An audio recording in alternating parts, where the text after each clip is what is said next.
Hello, hello, everyone. Welcome to today's live stream. Today, we're going to be talking about case studies. We have a special guest for you all, Joel Klettke, who is both an accomplished copywriter as well as the founder of Case Study Buddy.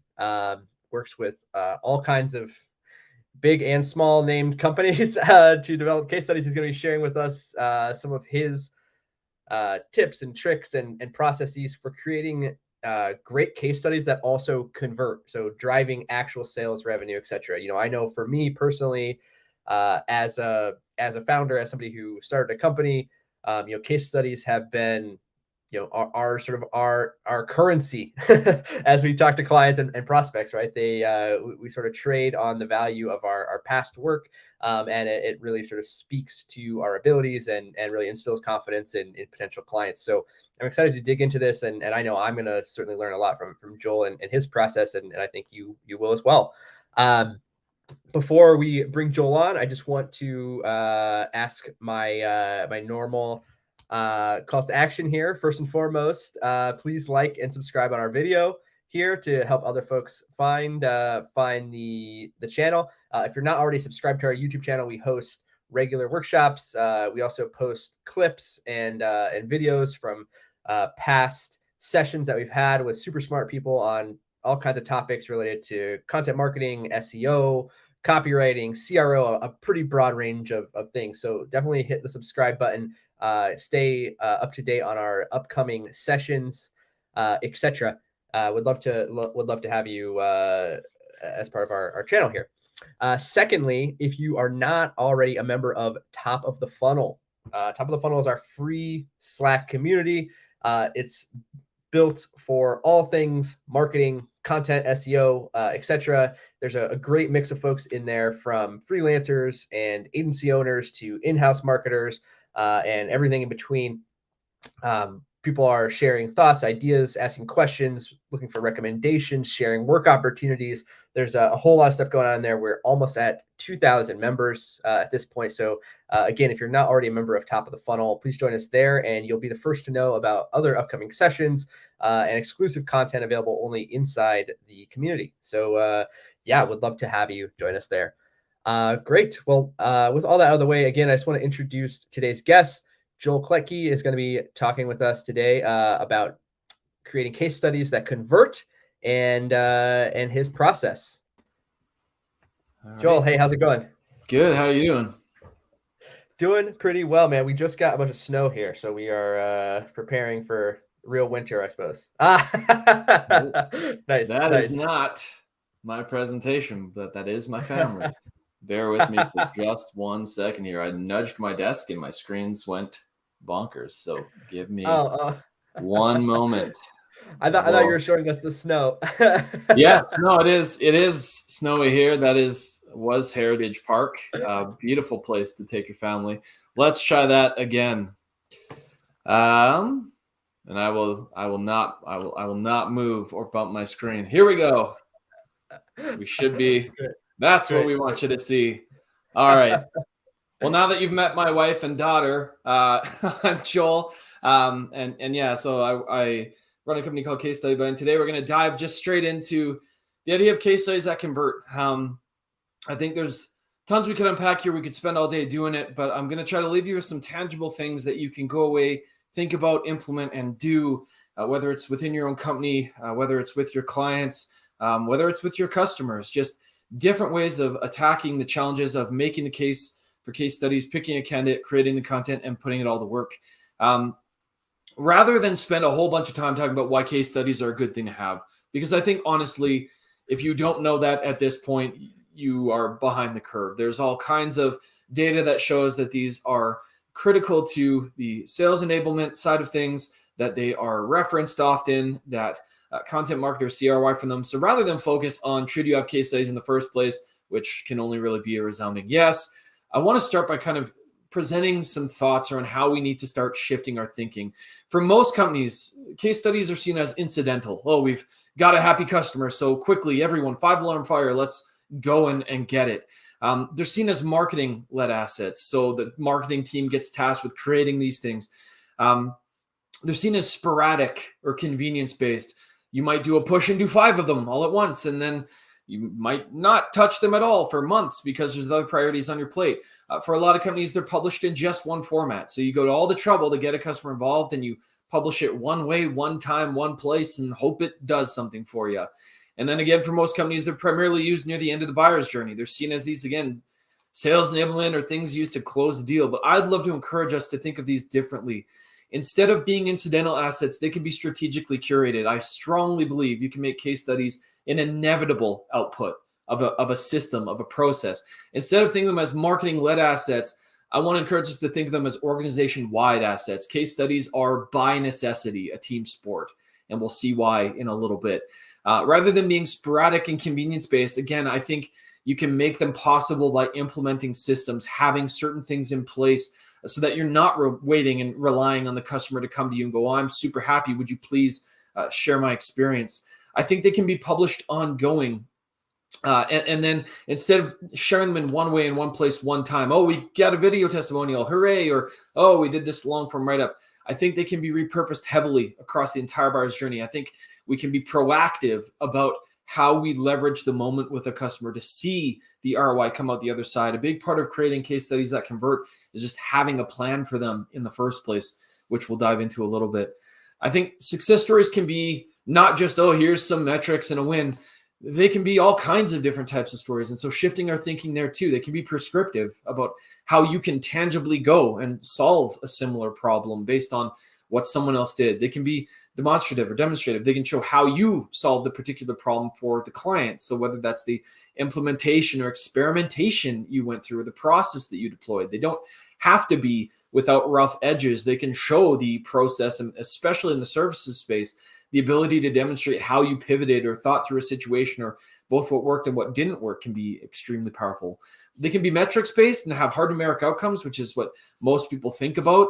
But you can also have incredibly powerful stories that have no metrics whatsoever because they're relationship-based. They demonstrate your values in action. They demonstrate the outcomes your clients achieve that can't necessarily be tied to a hard number, or the alignment you create for different teams, or even with your own clients. So just shifting our thinking away from, oh, they're stories with a sexy metric that are only problem solution results, and they're very formulaic and only told one way. The other major shift in thinking, if you want to create case studies that convert, and I've alluded to this a bit, you have to start looking at case studies and customer success stories as a program, not an asset. And customer marketers already know this. There's entire advocacy programs, reference programs. But from getting buy-in all the way through to setting the final asset live and out in the wild, and hopefully it's assets plural, learning to look at this as a series of systems, as an entire program versus just, oh, have you done the case study yet?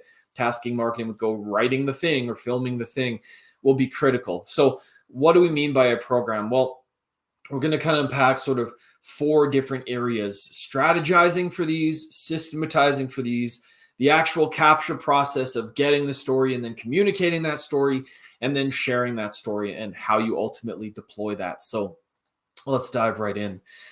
In terms of the strategize piece, I've already mentioned this, but happy accidents are not a strategy. Waiting for your customers passively to come to you is not a strategy. Hoping that people just send you warm emails and then somehow those warm emails translate from your sales team or your CSMs to your marketers and turn into these fully formed stories. None of those things are strategies. So there's kind of a few different areas we want to put a pin in to have our strategy set. Goals, audiences, and channels. What are our goals for the piece? Who are we trying to reach with these pieces? What channels and sales and marketing scenarios do we want to be able to leverage them in? And you want to think about this before you go out and get customers involved, because you want to build with intention towards business and revenue goals. So the goals you have are going to define what types of stories you tell in the first place. The business and revenue goals your own business has should define what stories you intentionally go after, and what types of clients you try to feature, and what the focus and angle of those story is. We're not manufacturing stories, not making things up. We're not pretending stories are there that aren't. But if you've got a client base, this allows you and all of the teams in the company to be intentional about who is selected and what stories you feature. Audiences are going to depend on, again, who you engage, both on your own team And out in the wild, if you're writing a story for a CMO, the details and content of that story will be very different, hopefully, from a CTO. You need to understand the informational desires and requirements of the audience you're actually writing towards. Otherwise, that piece will never convert. You can write a really great experiential relationship-based piece, but if all a CTO cares about is, does this thing meet compliance and how does it do that, that's not going to be a great case study for them. And then channels. So where and how are you going to leverage them? So some questions you can ask yourself now, just keeping this very high level. But think about, where is your company pushing to grow? Where are you trying to differentiate? Where are you struggling to get buy-in? Where are you leaving money on the table? Have conversations with your sales team to see, hey, what gaps do you have? What anecdotes do you wish you had? What answers or questions do you not have a story to counter? And that can help shape some of this. But for the audience, also consider what hurts, and more importantly, what hurts for them. Yes, your product or your service, it solves a solution on the whole for a company, but the best case studies are stories about people and their engagement with you and their engagement with your solution. So what hurts for them? What makes them anxious throughout that buying process that you could counter with a story or an explanation of how someone else got past that? What does success look like in their role? If you don't know, go look at job descriptions for the audience you're trying to reach, right? What KPIs are they measured against? What things are they held to? Really critical that you're being proactive about telling stories that share successes through the lens of the people who ultimately want to have those successes. And then who else do they need to convince? Especially in B2B, you're dealing with buyers' tables, you're dealing with multiple stakeholders. What can you arm them with, or how else could you tell that story so that they now have something they can take back to the team to assist in that buying decision? And then in terms of channels, just consider awareness versus expectation, right? If you're hoping to leverage it on social, a 1,500 word piece is probably not your first move. Just linking off to that, you probably want things appropriate for the channel, like video or like bite-sized posts or like quick summaries or LinkedIn carousels. So what is the awareness level of the audience you're trying to reach on that channel? And then what do they expect from that channel? Again, you wouldn't throw open, a 1,500 word piece and start reading that on TikTok. What do people actually want to see in the medium you're trying to engage them with? So these things will help define the focus and the length and the type of assets that you create. And spend some quick time mapping these things out. I'm not going to leave this up forever. It's not rocket science. Make yourself a grid and kind of define your business goal. What audience might help you reach that goal in terms of stories? What pains did that audience have? What outcomes were they looking for? Objections did they face? What channels are you going to reach them on? And based on all that, what types of formats might work best? When we come to systematizing, what do we actually mean by systematizing? Well, realize, again, I said case studies are a team sport, and lack of access to information or alignment within your own team can kill case studies before they ever happen. Here's what I mean by that. This is just a very simplistic view of the different parties who might be involved in a story. So leadership might set the mandate, and they're really interested in growth and financial KPIs. Well, let's imagine sales owns these relationships. These are their clients. It's who's they're engaging with the most. So they'll have all of the context and backstory on that client, and they're most interested in sales KPIs. They want assets that help them sell. They're not interested in marketing's pet project. They want things that help them do their job. So how are you going to get them on board?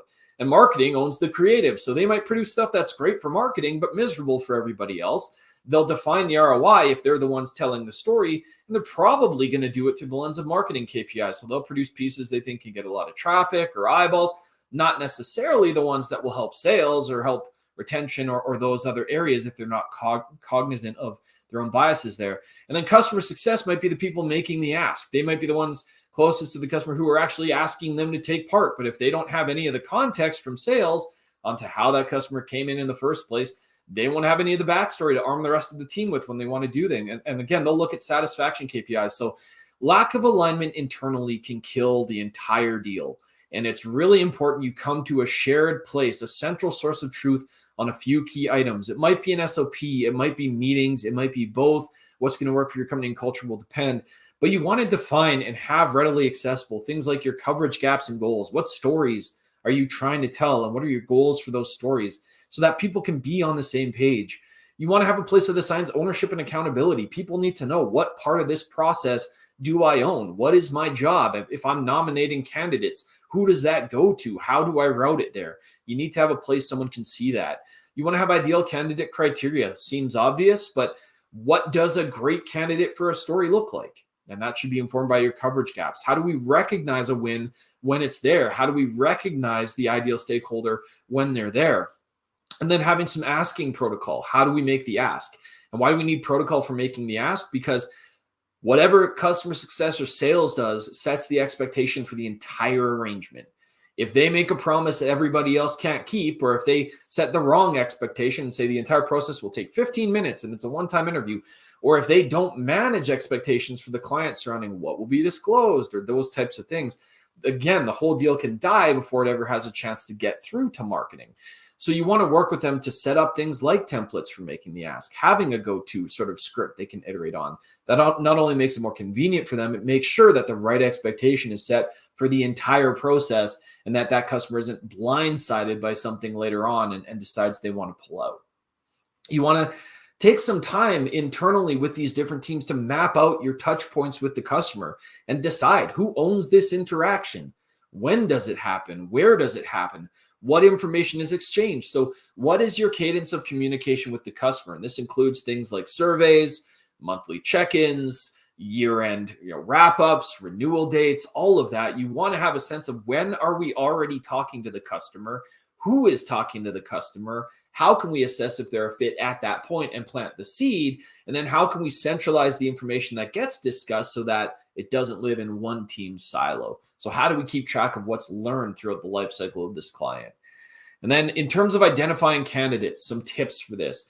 Escalating commitment is a big deal, especially with enterprise. If you can get someone to put up their hand in a smaller way than taking part in an entire case study, your odds of getting them to take part in an entire case study go up dramatically. So whether that's NPS scores or CSAT or ongoing customer surveys, not to the point of pestering them, but looking for ways to get them to say yes to smaller things can lead to more likelihood of getting them to say yes to the bigger things. Trigger-based tasks, I already mentioned, like renewals. Having firm and shared criteria helps in terms of your other teams knowing who to nominate and which types of stories they're actually looking for, and then maintaining that context throughout the process. Again, having this central source of truth on who these clients are, why they came in, what they're looking for, what they've done, what their wins look like. So again, with NPS scores, you're looking for, say, your 8 to 10s. With your surveys or existing reviews, that's another low-hanging fruit place to go. Go see who's already reviewed you of their own accord. That's a small escalating commitment you can latch on to. And when someone does complete a customer survey, that can be a trigger-based ask. So, hey, we loved your feedback. Could we feature you in a customer success story? But remember, context over everything. So when you're queuing up, the number one job that the teams that come before marketing or come before the person being interviewed, your number one job is to make sure the context is maintained and the expectation is set. So you want to have the context for the story by the time you're interviewing that person, because you want to be able to go deep into the story, not wide. You don't want to be both discovering that person's whole story and trying to decide what's important about it on the same call. That's a recipe for very long, very scattered calls. You want to lower, but don't eliminate the ask. So you want to make it easier for that person to share that context with you. So whether that's sending a quick questionnaire ahead of time, whether that's gathering it internally, you want to make it as easy as possible, both for your own internal teams and for the person you're asking to take part. And then make sure you're priming and vetting that interviewee. Just because the person has the highest title in the company, let's say you could get the CEO of Kellogg's cereal to come on a case study. Just because they have the flashy title doesn't mean they have the best experience or they're the best person to speak to your story. If you're telling a story about your really cool CRM and you want it to have a sales focus, but the person you're interviewing is head of marketing, there's a huge misalignment there. And it's amazing how often simple things like that get overlooked, where your point of contact to be interviewed doesn't align whatsoever with the broader story you're trying to capture from that client. So you'll want to make sure ahead of time that you're just planting the seed. Hey, we'd love to talk with you about these aspects of the relationship. Are you the best person to share the KPIs and the details on that? No? Okay, who else within the company might be better to ask? So it's as simple as, again, planting the seed, setting the right expectation, making sure that by the time you have someone on the interview, they're the right person to not only share, but to share the story that you're looking for. So when it comes to capturing the actual story, your main job is to turn your interviewee into a storyteller. When you're interviewing someone, you're not looking for, yes, no responses. You're not looking for a tight, glowing accolades where, oh, it was perfect and everything was wonderful. You're looking for a genuine, real experience, and that means turning them into a storyteller. So to do that, you can structure your interview in a BDA format, the old infomercial format: before, during, and after. What did life look like before? What's been their experience of working with you? And then what's been made possible by working with you? That's that after. So running the interview, you can start with things like, what does success look like for you? Again, just affirming, getting them in the mindset of thinking, yeah, what does success look like for me? It's amazing how just planting this question at the beginning can help bring them back to the KPIs and ROI at the end. When it comes to turning them into a storyteller, questions like, what was going on in your business when you made the decision to X, or what was happening within your team? Again, these are story-based questions, as opposed to, did you like the product? What was your favorite feature? Those things are fine, but they're not storytelling questions. They don't open up that rich level of detail that you can latch onto and ask great follow-ups. What's the most valuable thing our product or solution brings to the table, and why is it so valuable for you? What makes it so valuable for you? What impact have you seen because of the work that we've done together? So if you're struggling to get KPIs and metrics, because this is something that happens all the time, teams go, well, we want to tell stories, but our clients don't come prepared. They don't have metrics. First of all, hopefully you're giving them some homework ahead of the call so that they know what KPIs they'll be asked about and they have a chance to pull them. But if you're struggling to get KPIs, there are things that you can do. You can ask for ranges or approximates they might be comfortable with. You might consider proxies to the metric you actually want. So if it's cost savings, you might look for man hours saved and then try to get them to talk about how much it would have cost to hire that person. If you're probing the value to the end customer. So again, you can look at, let's say your customer serves their customers. Well, what impact have your changes made in their ability to serve that customer, or what value has been created for their customers on the back of that? You can discuss your shared values, the relationship aspects, and see if that opens up a door to maybe a more quantifiable type of metric. You can look at the qualitative objectives achieved, so that, again, if no metrics are possible, you're still looking at how have they been enriched or made better by their relationship. And then barring all of that, you can emphasize the emotional. Again, we're all humans. We all want solutions that help us feel less stressed or more productive or more effective at what we do or better about the work that we're doing. So you don't always need a KPI, but there are some ways to come at it that are creative. And if you can't get it, it doesn't mean that the story is a wash and no one will want to read it. Remember that your buyers have these kinds of hesitations and proclivities as well. So putting it all together, we've gone through the process of buy-in. We've gone through the process of capturing this story. What does the anatomy of a great case study look like? And this is a little bit tricky because there's so many different formats and ways of telling them, as we'll see at the end. But for the sake of this, let's just look at the old school, stand by the written case study. What elements are typically going to show up, and what role do they play in helping this thing convert, and in helping this thing get read, and in helping this thing drive some sort of action? So we've got our headlines. We need to have a headline there. A sidebar, a summary, even if this thing's going to live on your blog, is a good idea. It gives people a chance to just get the gist of it if they're not interested in consuming the whole thing. A bit of a context bar, so the backstory, who's the client, what's the context surrounding the story, usually almost like a teaser to a movie. The challenge, the solution, results, we're all familiar with those. Any support in terms of, resources you can share, videos you can share showing the solution in action for them, imagery, that type of thing that helps hammer home that this is a real story from real people and maybe showing the solution or product in action.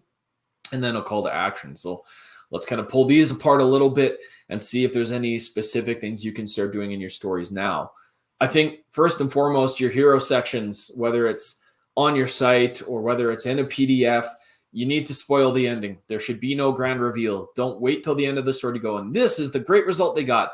That lives front and center in the headline, right below the headline. It should be obvious within seconds of looking at a story, if there are KPIs or metrics, what the big outcome was. Get a headshot where possible. It just adds that layer of credibility that, yes, this is a real human we talked to. Have some call-up metrics if those metrics exist. And if there is media available, like a video or an audiogram or something that helps summarize the story, this is a good place to put it. When you have metrics in your headlines or in your stories, have one focus. Rarely, if ever, does it work to cram two metrics into one headline. It becomes really complicated, needlessly long, and ultimately your audience probably cares about one metric above others and will still find the others interesting.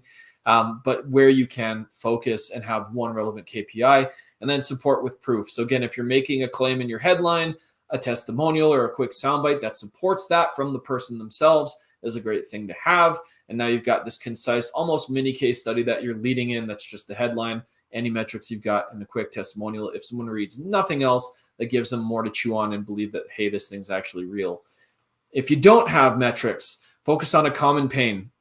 So what common pain point or common desired outcome are people looking for? You can see, for this Speedy Rails piece, we don't have to worry about DevOps. That's not a metric, but someone being able to say at the end of a relationship, we no longer have to worry about DevOps is something that audience will go and look for. Powerful air cleaners enable safer workouts in the COVID era. Hard to put a percentage to that, but people wanted safer workouts in the COVID era. So again, you can anchor in something that is painful or desired and use strong language to describe it. In terms of formatting, where you can, consider using compelling subheads versus just the challenge, the solution, the results. That 1-2 punch of adding a quick bit of context really appeals to scanners, helps them get the gist of it if they don't read the whole thing. It also frames expectations for what they're going to read about in that section. So it primes them for the information that's coming. When you can, reduce cognitive load. So lots of white space, allow room to breathe, use bullets, use icons, use helpful imagery. You don't want to push these things to being 19 pages long, but it's not so much about length as it is about having that content easy to consume, easy to navigate, and compelling to look at. In terms of your intro, you want to go and set the scene. You're setting tension. You're trying to pull someone in. My least favorite intros are the ones where it's like, X company is from Tennessee and they do what? Like, that's not the most interesting part of the story, where you can plunge them right into what's happening. So you can see here, for example, for businesses in the pharmaceutical, biotech, and medtech industries, meeting strict regulatory and compliance requirements is non-negotiable. Failing to meet compliance standards might mean lost business or even a complete shutdown of operations. That might not be tense to you, but for someone who's facing total shutdown of operations, that's probably going to get them to keep reading. So look for ways to make it personal, bring the hero of the story, your customer, in as soon as you can, and then let your client tell the story. Let their quote come in as early as possible to really set the stage that, hey, there's, again, a real human behind this. They're ultimately going to communicate what was challenging for them better than you will with your own narrative writing if you can get a great quote on it. When it comes to the solution, you're not only communicating the how, but also the why. And the how gets covered all the time. The why rarely does. So why did you take that process? Why was this the answer for them? Why were those features valuable? A bulleted list of stuff you did or features they used is not really a case study. It's how those things came together to be the solution for them. So don't overlook the why and focus on their experience of those things, not just that those things exist. They can read that on your website. They want to read about them in action and how they actually work. So put it this way, here's why that actually mattered should answer anything you team up. So for example, after observing how the Pizza Hut team were using their payroll systems, Ellis recommended 3 changes. Why? It would speed up their systems. Because the business has high turnover of restaurant staff, housekeeping measures, right? Housekeeping measures were used. Why were they used? Because the business has a high turnover of staff. Payroll processing was used. Who cares? Why was it used? It took away the need to bounce data back and forth. So that solution section is not just here's a whole bunch of the what, it's the why behind that as well. And then when it comes to results, it's about more than metrics. Results are good, but the impact of those results is even better. It's one thing to say we've improved our training efficiency by at least 95%, and that might get someone to click on a story. What gets someone to buy is when they read something they can relate to, like, we don't use up those print materials, there's no manual entry, and our secretary isn't having to chase people to get their training. If you are a secretary who is currently chasing people to get their training, you read that and that hits way harder than the 95% increase in efficiency because you can relate to it. So what is the impact of the ROI, not just the metrics themselves? Finally, when it comes to CTAs, boilerplate CTAs are better than no CTAs. But if you're having a call to action and you've just told a story all about a specific pain or a specific outcome, you want them to take a specific action. So consider tying your call to action back to the stuff you just talked about. Consider tying it back to receiving the benefit you just highlighted or overcoming the challenge that was in that story. They're reading this story for a reason. There's something about it that they relate to. So give them some specific action to alleviate or receive the specific thing they're looking for. Finally, when it comes to sharing, I mentioned this earlier. Think about the channels you want to deploy on. Think about the use cases you have for these stories, where you want to be able to leverage them. For us internally, we come at it through the lens of nibble, bite, snack, meal. Meal is the cornerstone asset. It's the biggest thing we'll produce, whether it's that 1,500 word piece or that 2.5 minute testimonial video. But from there, think backwards. What are these smaller, lighter lift assets you can deploy in different ways? So a nibble might be just something like a pull quote shared on social or an audiogram pulled from that interview. A bite might be a quick high-level slide deck or carousel that you could deploy to LinkedIn. Longer than an individual pull quote, little bit more depth, but appropriate for those who want a little bit more context. Or a bite could be a one sheet that sales uses just to grab that attention, communicate a story quickly, and maybe push to a deeper asset or another conversation. A snack might be that 15-second, 30-second highlight versus the whole testimonial, or a higher level story in kind of a snapshot 500-word format that teases the deeper format. So think about how you can take that same story and deliver it in different media or different lengths that serve different channels. And there are a lot of ways. This is a hideous graphic, but from one interview, you can go into audiograms, which can go into podcast content, social content, ad content, embedded audio on your written pieces. You can go into video, which can become teaser ads or compilation reels. One testimonial can go onto a wall of love or be used on sales page support. A deep dive asset can turn into blog content with how-tos or just an interview with X from Y or an industry snapshot. A slide deck can become a nuclear deck, a big compendium of one sheets, or a slide deck to share on social. So again, think bigger, think beyond just, one story, one way, now it lives in our blog, we're done. It's easy to celebrate because these assets are so hard to create once the core thing goes live, but that's not the end. You have the opportunity to create a whole campaign's worth of content. That's really what Case Study Buddy hangs our hat on, and it's something that I'd love to see more companies doing. So that is the end of my monologue. That is a lot and kind of drinking from the fire hose a little bit, but hopefully there's some things that you feel you can take away and use and will be valuable to you and your team and ultimately your clients, whether it's just in creating a better experience for them throughout the process or in delivering stories that really serve them well. Wow, that was awesome. First of all, for the folks on the stream today, if you've got questions for Joel, just pop them in the channel here. We've got some time and we can try to jump into those. Joel, I'm curious. So you talked a lot about sort of the idea of framing the outcomes in different ways, right? So like metrics versus like pain points and these things. Can you talk a little bit more about sort of how you think about that? Like, how do you sort of suss out like what the kind of the best angle is there? I think you want to begin with the end in mind. So much, and that's why I spend so much at the front end, not talking about here's how to write a story or here's how to run an interview.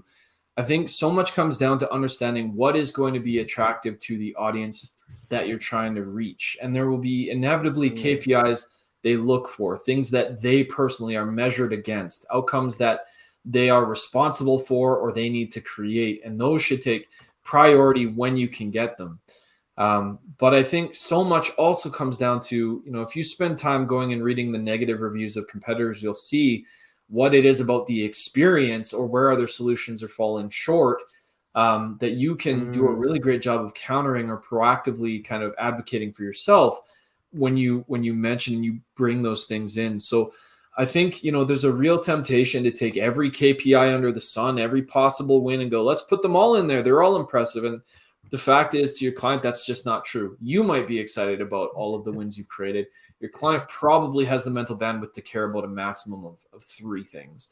So the more you understand your client, the more you build with the end in mind, the more you think about intentionally from the outset, the types of stories, the types of goals your business has and how that aligns with the goals that people in those audiences you're trying to reach have. I think the better and more powerful your storytelling will be. Yeah, that makes a ton of sense. Do you do you ever take sort of that main case study and say there are a bunch of different metrics and things that would appeal to different audiences and sort of repurpose it, not just for different channels, but also for different audiences as well? Yeah, I think so much comes down to constraints, right? Whenever a client is doing a case study, they're doing you a favor. And I think in an ideal world, you'd have unlimited bandwidth and buy-in and time to talk to everyone you want to, produce all the things you want to, get approval for all of it. And so I think, where you can, I mean, if you have the ability to get multiple stakeholders in different roles from a client to talk about a story, if you can get a very technical story from their CTO and there's a win there, a relevant win there, and then get a more experiential story from their end user, well, you should do that. I think it's very challenging though to weave all of those perspectives into one like omni study that has everything in it. And so if you've got it, and you've got release for it, definitely repurpose it. If you get a metric that's great and they're willing to talk about, definitely put it in ad campaign or showcase it in some other way. But when it comes to these core stories themselves, the more that you can keep focused on one ideal customer, one ideal profile, and then have other supporting collateral when they take that around internally, when they pass it around internally, the better. I think the more you try to cram into one story, the weaker it gets. So if you are going to do that, just let each thing kind of stand on its own, and then again, operate within the constraints you have. You're not always going to have the opportunity to talk to 5 different people, and navigating approvals and sign off from 5 different people is hard. We've done it, but where you can, use what you can. Yeah. I love that. That's such a great insight that I think is, counterintuitive to a lot of people. But yeah, a lot of times trying to do more with one thing. So, cramming in all these different outcomes or data points or whatever, feels like it's making something stronger when in reality it's making it weaker, right? It's sort of muddying the narrative in many cases. Yeah, like sugar is great. People like sugar. But if you just put a whole bag of sugar in your cookie recipe, it's no longer a cookie. It's just like a big sweet mess. So there is too much of a good thing. And I think that's part of the more you can be focused and aligned from the beginning, the less you run the risk of trying to bake too many ingredients into one story and ultimately having that story fall flat. And that's the big temptation. Anytime we get a win, we want to talk about all of it. But restraint is a gift in stories. It allows people to really key in on one avenue. Nobody has the time or mental bandwidth to read about every single possible great outcome you created. There's something they're personally deeply invested in. That actually brings to mind something, a very specific question that I have for you, Joel. So is there such, like, do you ever sort of restrain or reframe the story to, I guess, make it more believable? Just as a quick sort of anecdote and aside, like we had an experience where we had a client and we were talking about publishing some outcomes data and doing a case study. And basically the stakeholder there was like, I know this is the real data, but like if I saw this number, I would think it's bullshit. And so like we sort of had a discussion about, okay, how do we frame that? Like, are we sort of overselling it to some degree?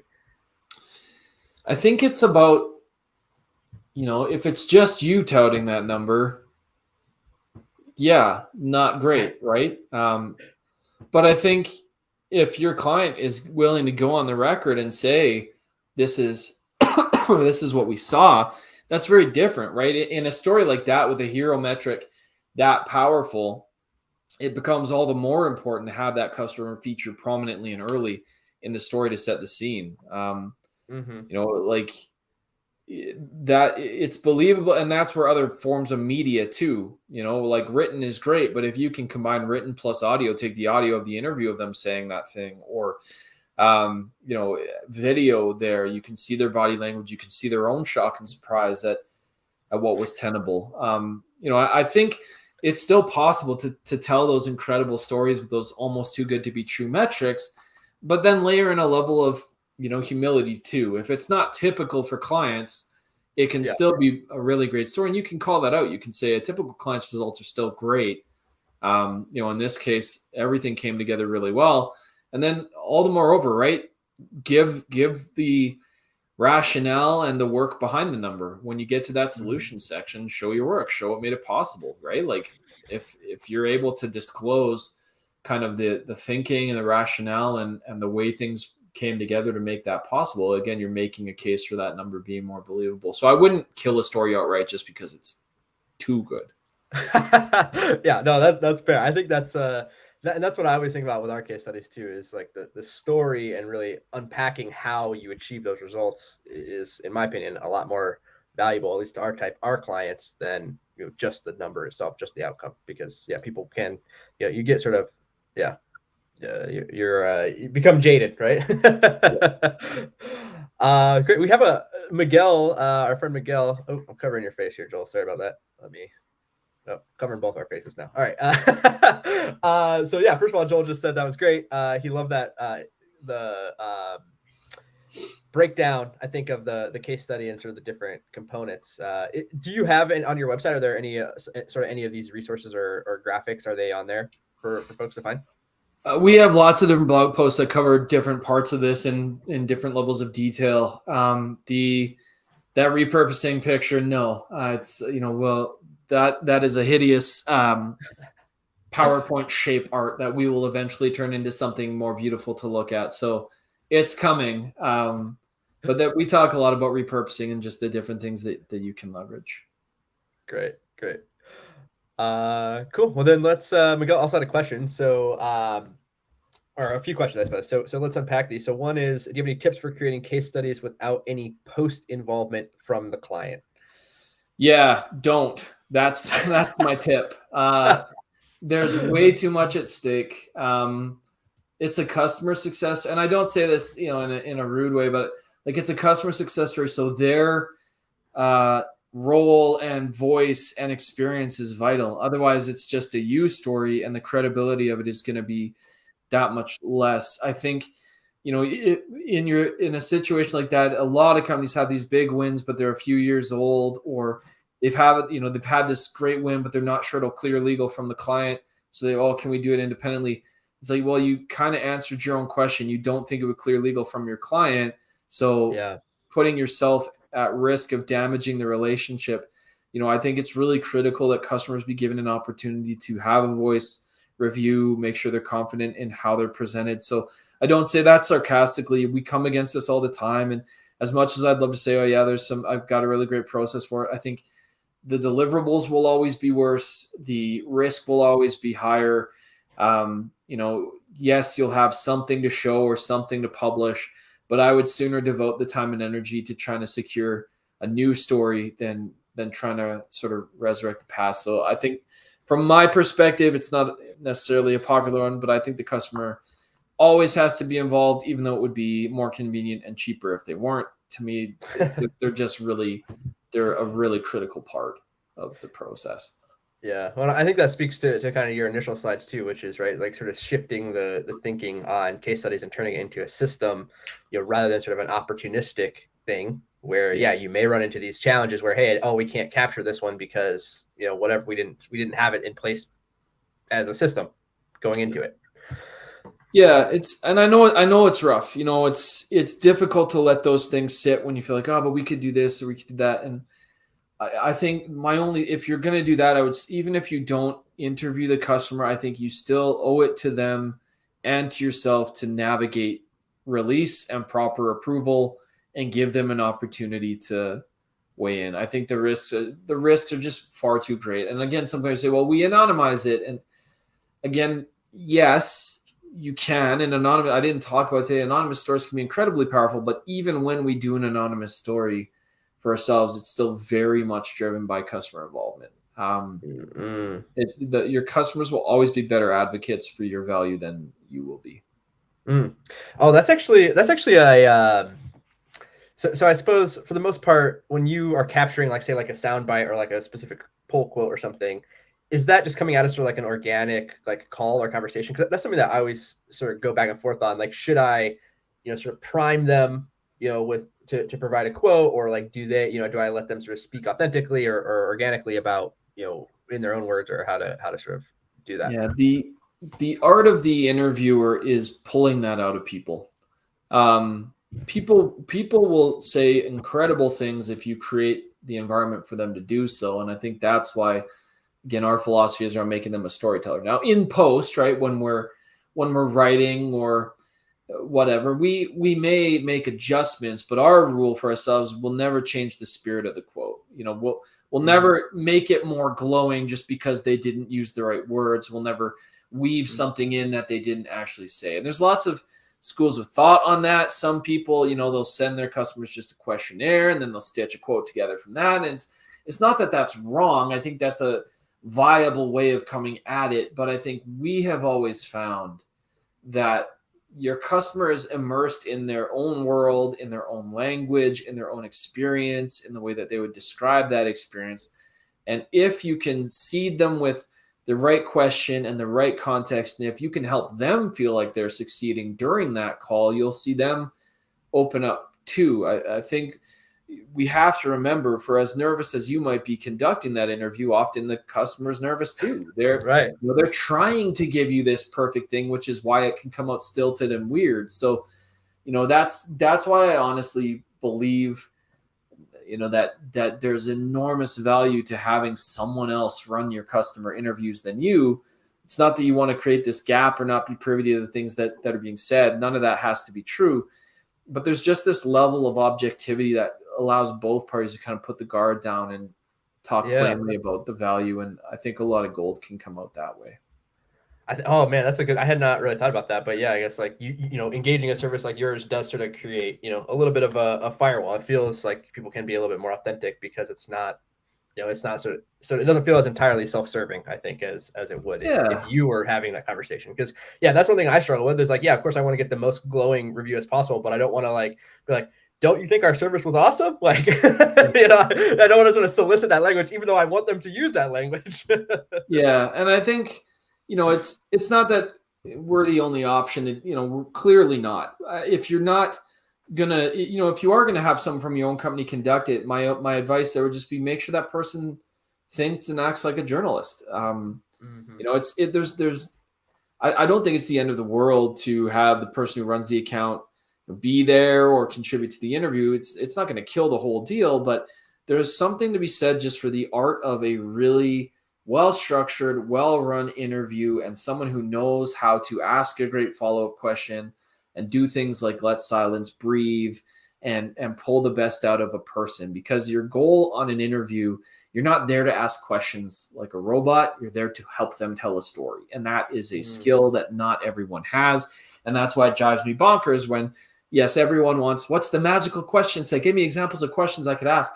That is like, I can give you a pair of, running shoes, but you're not going to be an Olympic sprinter, right? It's how you use the things that you're given. There's a training involved to get to that place.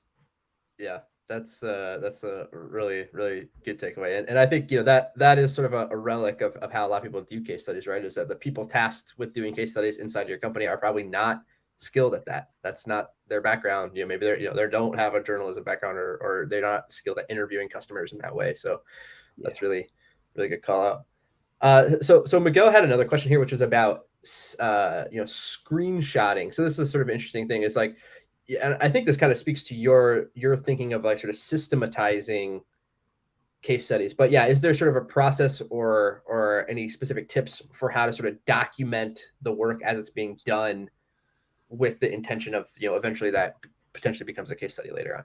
Yeah, this is a philosophy we have that we're trying to honestly figure out how to help companies do better. And that's proactive storytelling versus reactive storytelling. Most case studies are reactive storytelling today. You find out they had a win, and then there's this rush to learn all of the backstory because it's been lost or forgotten along the way. Proactive storytelling is what I was trying to angle into earlier when I talk about having these sort of central sources of truth and then determining, hey, who owns this part of the relationship? Like, where are these discussions happening? When are they happening? And how is the information documented? And for some people, that will live in a CRM.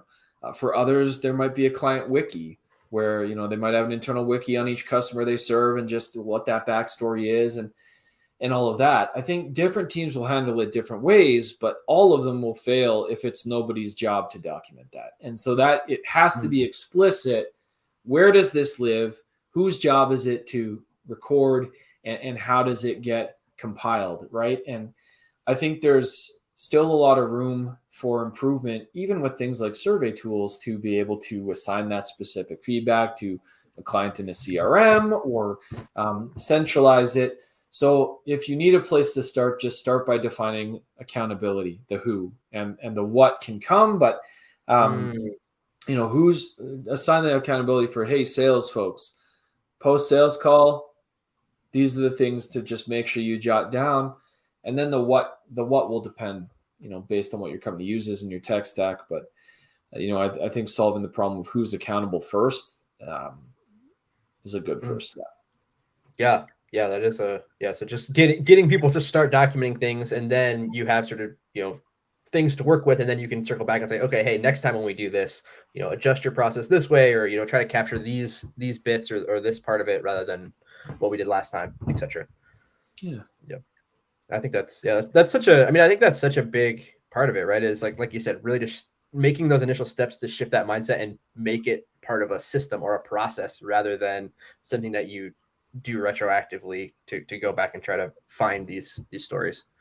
Yeah. And I think that, it takes longer to do, and it's more involved, and it involves more people. So not everyone's going to start there. If you're tasked with creating stories today, again, there's things you can do now to make those stories better and make them stronger. But over time, what I've been encouraged and excited to see is now we're starting to really, over the past 5 years, at least purely from my perspective, I might have just been living in the dark, but the role of customer marketers and customer advocacy is growing. And these are folks who are really good at helping connect the dots and connect the teams and make it more possible and plausible to systematize some of these things. And companies seem to be, again, anecdotally from my perspective, but seem to be more invested and willing to put more people and budget and time into, prioritizing this stuff, because the more saturated a niche gets, the more competitive a space gets, the more your customers and your customer stories become your ultimate differentiator. I've said before in other places, people can steal your branding, they can steal your features, they can poach your team members, but the one thing they can't really steal is the wins that you've earned for your customers, and putting those on display and telling those stories. It can make a very big difference. Yeah, that's great. So I know we just have a couple minutes left here. So first of all, folks, again, on the stream, if you have any additional questions for Joel on case studies or want to share any thoughts on your specific process, pop those into the chat here. I have a super specific question, Joel, which is incentives. What are your thoughts on sort of offering incentives to clients or customers to, sort of induce case studies? Is that part of the equation, or something that you avoid? It can be. I think there's some things to be aware of depending on where you live. For example, it's a little bit big brothery, and like, how much does it matter anyways? But technically, the FTC or FCC or one of the F entities, if you incentivize a story, you are supposed to disclose that within the story. It's not rocket science, but there should be a call out for it. We're kind of do-gooders, so from our perspective, that makes sense to do. I think people have a right to know. That being said, the other thing you want to be very cognizant of are things like corporate bribery policies. So again, you just want to know, you wouldn't want to put your customer in hot water for doing that. But there are, other ways of coming at it. Customer advocacy boards can offer, perks for taking part, and as part of signing on to that, there might be some incentives, received for that. I think there are ways of saying thank you for taking part in stories. Some companies will try to write the ability to feature them in a case study into the contract, which has extremely kind of mixed success and reactions depending on who you serve. So, I think regardless, when someone does you a solid, if you can, I think at very least you want to say thank you in some way, not necessarily an incentive to take part, but a thanking them for their time. I think incentives can be effective, but you just want to go in clear-headed about the implications of what that means for the story itself and the customers you're incentivizing. So yeah, it's like all things kind of nuanced, but we have customers who've had wild success just offering a $50 gift card for being willing to be in an interview. And then we have others where, it's just a hard no-fly zone. And so, yeah, you evaluate it for your space, but I think it can be a benefit. I don't think it's an obligation. I think you can certainly build programs that make this possible without having to compensate everybody for taking part. For sure. Yeah. And I know from our experience, sometimes just like sort of the soft benefits of sort of like the co-marketing and like, a link, in some cases, like that is incentive for some of our clients and people that we've worked with, because we work with a bunch of SEO nerds. So, they'll take a link anywhere they can get it. There's all kind of, like I think close.com, they built a really great brand and they have on their site, if you go look, you can nominate yourself for a story, and people do it because they want to have that prestige and be featured and have that coverage. And so you're right, like that in and of itself can be enough of an incentive. And then for a small company like us, some of our clients have taken part in stories purely because they like us and they want to see us grow, and they're happy to, they can tangibly see that they're a part of helping us do that. So I don't think we always have to assume people need like monetary compensation or a deal on their software or whatever it might be, but those things are there if you need them. Just go in level-headed about the implication of, again, what it will mean for you to use them. For sure. Yeah, no, that's a great way to approach it. Cool. Well, Joel, thank you so much for your time today. I think this has been super enlightening in terms of shifting the thinking on case studies and really, building a lot of systems and process around, doing it well, doing it right, and telling really compelling stories. So thank you again so much for taking the time today and sharing with us. Yeah, cheers. Thanks so much for having me. Yeah, thanks all for joining us today. If you have not already, definitely go find Joel on Twitter. Hopefully I'm gonna spell this right. I'm gonna add a little banner here really quick. Did I get that right? Yeah, I think so. Yeah. Yeah, definitely go find Joel on Twitter, where he will share his wins and secrets and tips and all that good stuff about case studies and all the other stuff he's working on. And also, once again, if you're not already a member of Top of the Funnel, you can find us at yesoptimist.com/tofu. That's going to be all for today. Thanks again so much. And thanks for joining. Cheers.